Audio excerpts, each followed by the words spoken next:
አለ ጽዋው አለ አጎበሩ አለ እንደገና ደግሞ ስዕለቱ አለ። ይሄ ሁሉ ጊዜ ቅዳሴው ላይ ያሉ ዕቃዎች ናቸው። እነዚህ ቤተ ክርስቲያን ሁልጊዜ ዕለተ ዓርብ ላይ ናት ነው።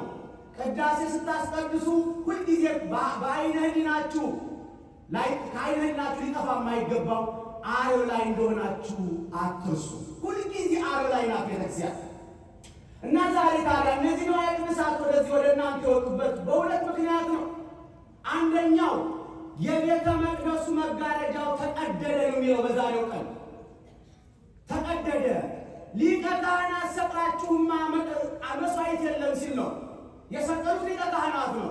ሊቀ ካህናት ተሰቅሎ የምን መስዋዕት ነው ለማለት የኦሪቱን መጋረጃ ቀደደው እግዚአብሔር በተአምራት። ታዲያ መጋረጃ ሲከፈት በውስጡ ያለው ዕቃ ይታያል አይታይም? ይታያል። አንድ ቤት በሩ ሲከፈት በውስጡ ያለው እንደሚታይ ሁሉ የቤተ መቅደሱ መጋረጃ ሲከፈት በቤተ መቅደሱ ያለው ዕቃ እንደሚታይ ሁሉ ይኸው እኛም ያችን ለማሰብ የቤተ መቅደስ ንዋየ ቅድሳትን ውጭ አወጣንላችሁ ማለት ነው።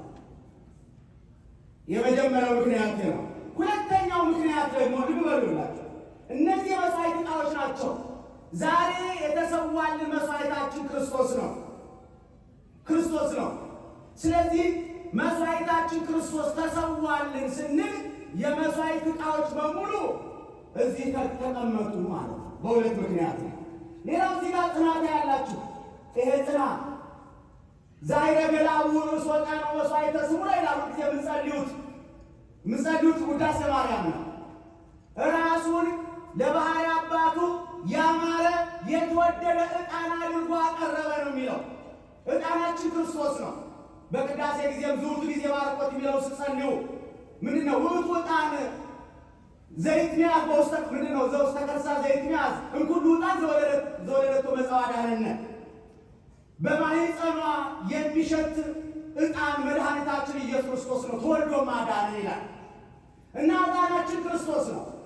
ዕጣናችን ክርስቶስ ተመልከቱ። እንግዲህ ዛሬ ለባሕርይ አባቱ ራሱን ያሳረገበት ቀን ስለሆነ ይሄ ገመድ የምታዩት አይሁድ ጌታን በገመድ አንገቱ ላይ አስረው አንዱ በቀኝ አንዱ በግራ አንዱ በፊት አንዱ በኋላ እየጎተቱ እንዳንገላቱት ለማሳየት ነው። ለዚህ ነው አባቶቻችን ካህናት ይህንን የያዙ ሲያዜሙ ታውቃላችሁ፣ እንደዚህ ያደርጉታል። ይሄ ጌታ ሆይ እንደዚህ ተጎተትክ ለእኛ ስትል እንደዚህ አድርገው ጎተቱ ስንል ይህን እናስተዋለን ማለት ነው። በአገር ቤት ብዙ ጊዜ ቄጠማ ነው የሚሆነው ታውቃላችሁ አይደለ? አዎ ቄጠማ ነው። ወደፊት ምናልባት እነዚህ ከትጓም ካሰቡበት ይህን ያስተካክሉናል። ይሄ ቄጠማ ነው የሚሆነው። በእንግዲህ በበዓታ እንደዛ ነው። በሌሎች ባላውቅም እንግዲህ አብዛኛው ግን እንደዚህ ነው ባየሁት። ቄጠማ ነው። ቄጠማ ለምለም ነው፣ የምስራች ነው። ምንም ጌታችን ዛሬ ቢሰቀልም መሰቀሉ ያሳዝነን ቢያስከፋንም፣ ነገር ግን መሰቀሉ ደግሞ ለእኛ ድነት ወሳኝ ስለሆነ እሱ ካልተሰቀለልን እኛ ስለማንድን፣ ስለዚህ በተዘዋዋሪ የምስራቻችን ዛሬ መስዋዕታችን እሱ ስለሆነ ነው። ቄጠማ ለምለም ነው። እሱ ጠውልጎ እኛን ለምለም አደረገን፣ በጸጋው አለመለመን፣ በጸጋው አስጌጠን ለማለት ነውና በዚህ አንጻር ነው። ሌሎች ስርዓቶችም አሉ። ምናልባት ወደፊት ጊዜ ከተገኘ እንደዚህ በየመሃሉ እናብራራላችኋለን። አሁን ግን መዝሙሩ እስከሚጸለይ ብዬ ነው ያልኩት። ምናልባት ሳስበው በጣም ይቅርታ ሊከትባል